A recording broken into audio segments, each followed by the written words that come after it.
Welcome to All Things Financial with Jack Driscoll. Welcome back again, everyone, to another edition of All Things Financial. As you know, I do this show every week as a series on TV and radio to try to bring to you different areas that business owners and individuals alike have regarding financial planning and many areas in dealing with your finances.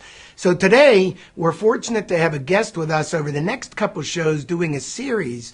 And Dan Zugel, I'd like to welcome you and thank you for coming on the show. Thank you, Jack. Thanks for having me. It's a pleasure to be here. Thank you. Dan actually is Senior Vice President of Business Transition Advisors. And Dan, I'll let you explain a little bit about what that is and what you do. Sure. Thanks, Jack. Business Transition Advisors is what the name says. We assist business owners with their business transition objectives, try to find suitable ways for a business owner to transfer the business to the next generation or to key management. Do you find that many times business owners never give this a thought until either it's too late or never think about it at all until it happens to them? Unfortunately, that's true, and that does happen a lot. A lot of folks like to die with their boots on and do not consider the effects of what happens when you exit your business that way, unfortunately. With proper planning, a much smoother transition can be had and more beneficial for all involved, Jack. Can you explain maybe just a little bit about when a business owner gets to a point where they say, I need to start thinking about this, just generally what different areas they start thinking about?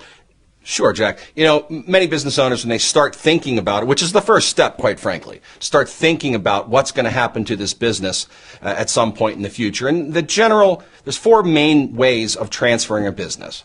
One, of course, is an outright sale, maybe to a strategic buyer, maybe to private equity. There is the management buyout. And one little known way being an ESOP, an employee stock ownership plan. Well, it's not so little known, but it's often left off the list. And it's a government-sanctioned plan that allows some significant tax advantages, Jack, to business owners when they're considering their exit strategy. Okay, let me ask you then, let's talk a little bit about this ESOP, because as you say, most people in business aren't even aware that strategy exists, right? That's exactly right, Jack. You know, an ESOP is, why don't we just go over some of the basic history of ESOP, what the purpose is, and then we can talk about more specifics about maybe how they work down the line. Okay. An ESOP is a qualified defined contribution retirement plan, very similar to 401k, pension plans, profit-sharing plans. In fact, it's found in the same code sections as those plans I just mentioned. So we have to follow a lot of the government rules and regulations with vesting, discrimination, and some of those other rules that apply to other type qualified plans. But like those other type qualified plans, if you do follow the rules and do things the right way in the right order, you can get some tremendous tax advantages to both the company and the selling shareholder, Jack. Well, let me ask you, who should be considering an ESOP? What would a typical candidate look like? Well, that's a great question as well.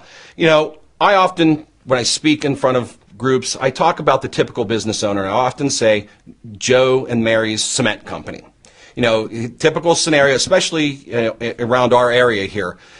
You have a business that might have been in business 30, 40 years, has a couple kids grown up, sent a few kids to college, has a nice business. And Joe's Cement Company, in my scenario, Jack, started this cement business with a wheelbarrow and a bag of Quikrete.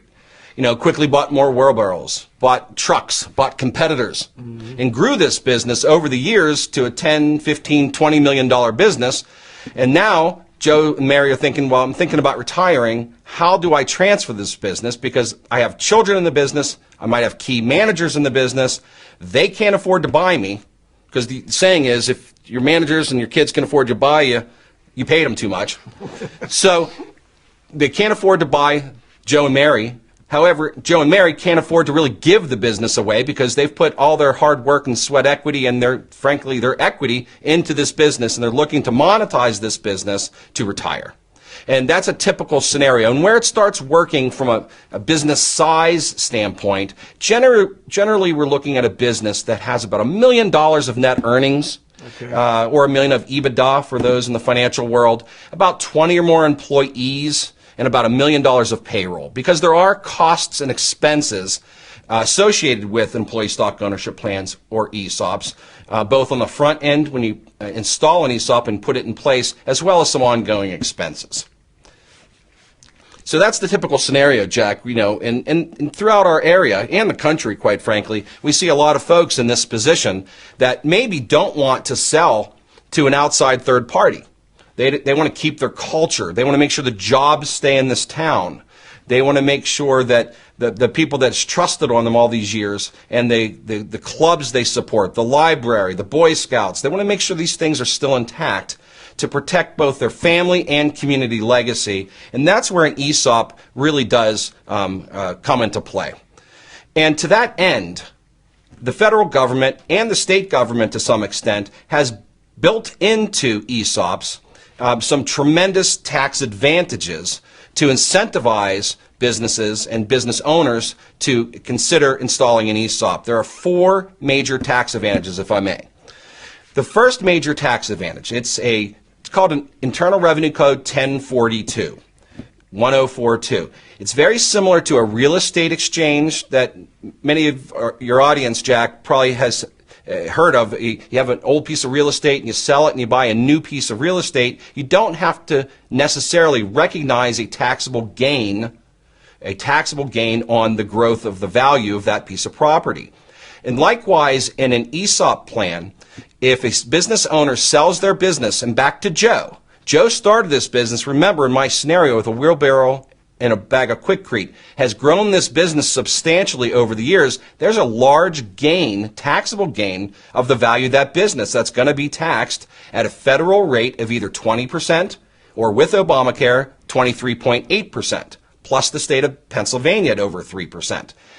The federal legislation says if a business owner chooses to sell their business to an ESOP, the seller can indefinitely defer and potentially eliminate all the capital gains taxes that are normally due on the sale of a business. Wow. That's quite a tremendous tax advantage and incentive. And this incentive has been around since 1974, when the government first put this into the ERISA, Employee Retirement Income Security Act, in 1974, and it's been around ever since. So that's the oldest and one of the strongest tax benefits of an ESOP.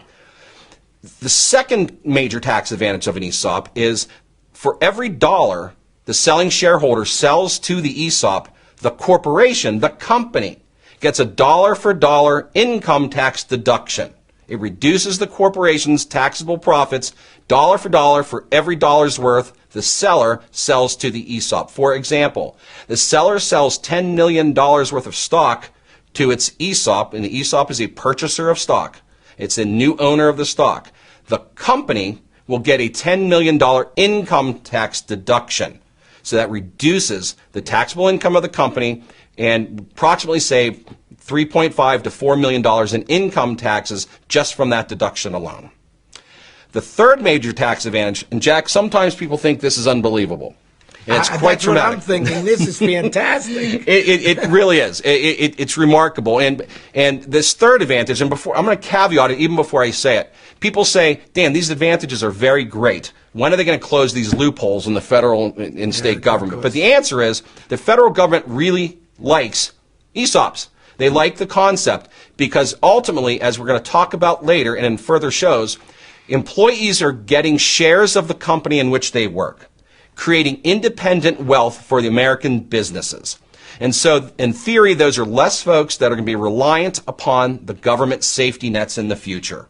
So therefore, employees getting independent wealth is a good thing.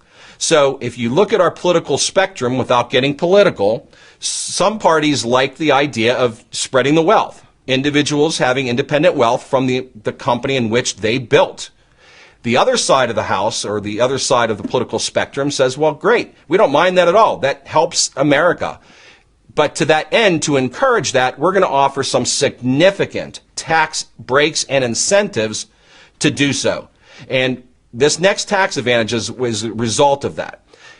To the extent a company is ESOP owned, and many companies in today's current market environment are going 100%. The seller are selling 100% of their stock to their retirement plan, being the ESOP. Once that happens, that company's profits become 100% tax exempt. The company nor the previous shareholder, nor the ESOP has to pay tax on the profits of that company ever again. We've just increased the cash flow of that company by 35 to 40%.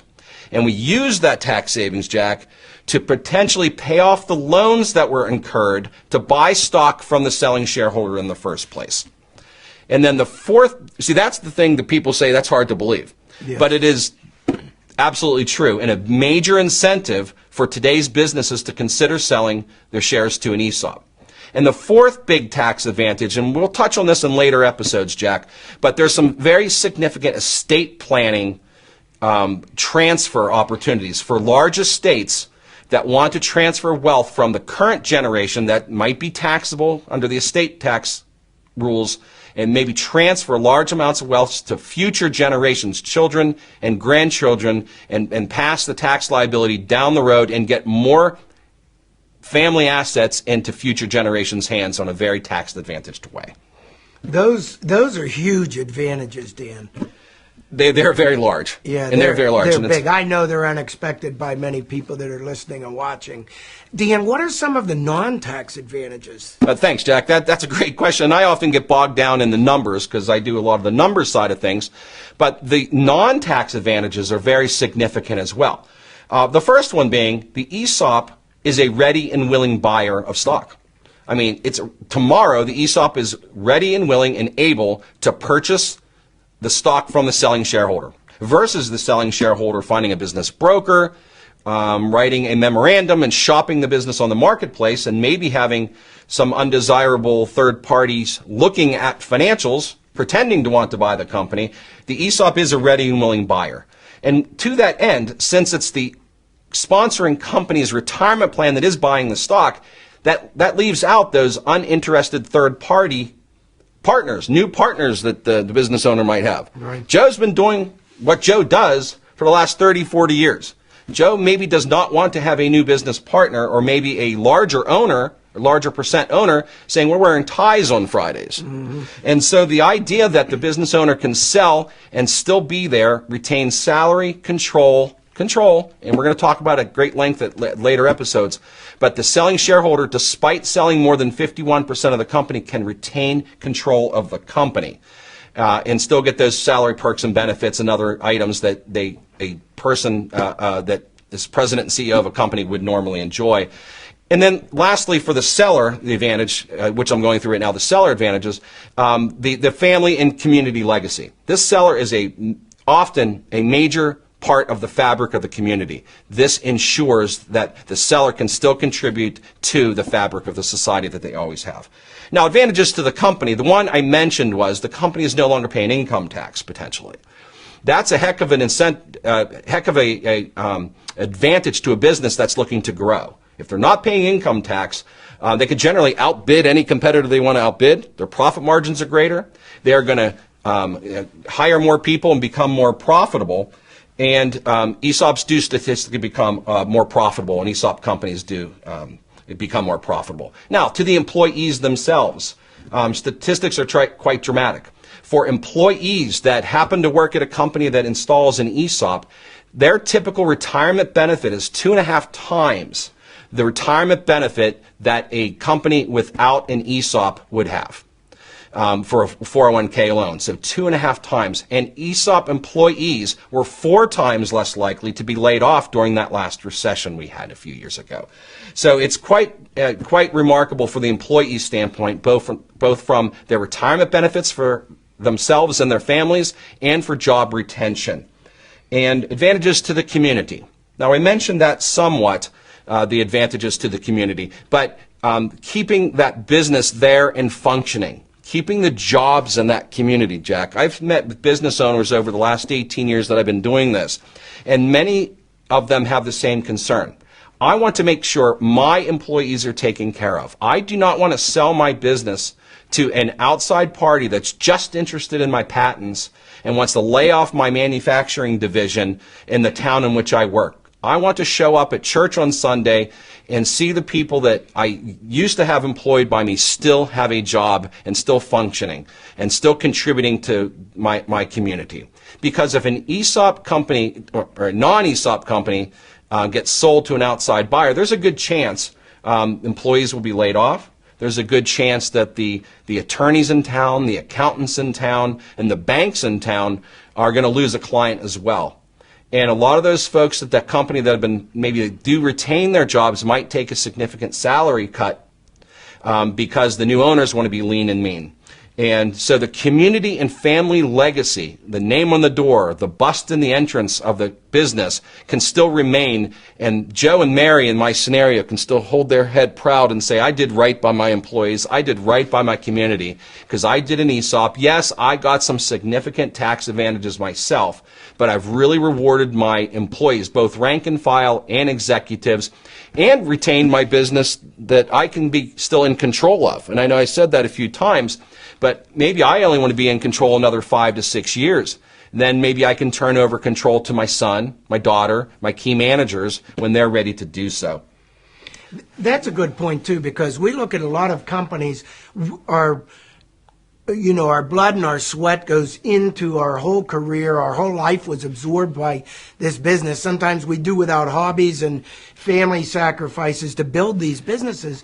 And then sometimes our goal is to cash out, but other times our goal is to perpetuate the business and hopefully giving to the people who contributed the most and have the most incentive to try to continue the business as we invented it and perpetuated it, right? That's exactly right, Jack. And employees embrace ESOPs, and it works for everybody's benefit. It works for, the employees, the community, and we're going to talk at a later time, but even the seller has an incentive for the business to continue to do well. So, down the line, they do have like I said, a financial incentive if the business does well. And to this end, Jack, to circle back to our conversation about the government and why they do like ESOPs, the fact that it is distributing wealth, and there are tax advantages in which, to do that. There was some pending legislation that died in the last Congress, but now with this new Congress, we're expecting it to be reintroduced. It was actually an Employee Ownership Expansion Act to actually increase the tax advantages that I mentioned earlier, to make them even greater, to give even more incentives for businesses to sell their business to their own ESOP, which is a retirement plan. And it would do several things, Jack. It would, like I said, increase the tax benefits specifically to S corporation ESOPs, because a lot of the companies today, as you know, are S corporations or pass-through type entities, right, which is different than C corporation ESOPs, C corporations or LLCs. So this would give additional advantages to S corporations. It would also incentivize banks to lend for ESOP purposes. It would actually give a tax break to banks, and I know what we're all thinking, that banks really need tax breaks, but they're going to give banks a tax break on the interest they earn on loans for ESOP purposes. Wow. They want to exclude some of the tax that they'd have to pay if they loan for ESOP purposes to incentivize them to do more ESOP lending. And the additional provision of that would be, currently, if a business owner sells more than 51% of their business to an ESOP, a classified minority-owned business or woman-owned business enterprise would lose their status. This bill would clean that up as well to say just because these business owners happen to enjoy the status of being minority and women-owned, they would not lose their status should they go to an ESOP, Jack. So that's the federal legislation that shows this isn't too good to be true. Yeah. And when is the government going to close this loophole? They're looking to actually increase it and expand it. Correct. And then locally, the ESOP community is looking to change the Pennsylvania law for our Pennsylvania friends. Exactly right. Looking to expand tax benefits in the state of Pennsylvania. Because right now, you still have to pay Pennsylvania capital gains tax, which is 3% on the sale of a business. Although federal law says, and you may remember my tax benefits, number one was the selling shareholder potentially does not have to pay federal capital gains tax on the sale of a business. In the state of Pennsylvania, unfortunately, we're one of 3 states, I believe, in which you still have to pay the 3% state capital gains tax. So we are working and shaking and moving in Harrisburg, and there is pending legislation that is being shot for co-sponsors at the time of this taping, Jack, that will change that, and in Pennsylvania, hopefully, will reciprocate the federal law and allow Pennsylvania business owners to not pay Pennsylvania capital gains tax on the sale of a business. That's pretty interesting. So really almost through the communities, the employees, the employers, the sellers, the banks, and the federal and state governments, everybody seems to be wanting to help business owners, from what you're saying, help perpetuate the businesses that they've created instead of allowing them to die. That's exactly right, Jack. And that's what happens a lot of times when business owners don't plan ahead and they, quote unquote, die with their boots on. Yeah. Then it's a fire sale, unfortunately. The family's left trying to sell a business where the key rainmaker is no longer living and no provisions were made. And then the competitors come in like vultures and want to give pennies on the dollars to the family of the shareholder. And I've seen, we're at the end of today's show, so we'll continue in the next segment, but I've seen situations right here in Pittsburgh. Businesses actually, after 2 or 3 years of trying to sell, could not find a buyer, a suitable buyer, closed their doors, and received zero for all those years of work. That's correct. It's through unfortunate. Either lack of planning or wrong pricing or not being able to find someone. And here those employees that have been set up in advance might have been the perfect opportunity, and they just didn't think they could afford it. They didn't know how.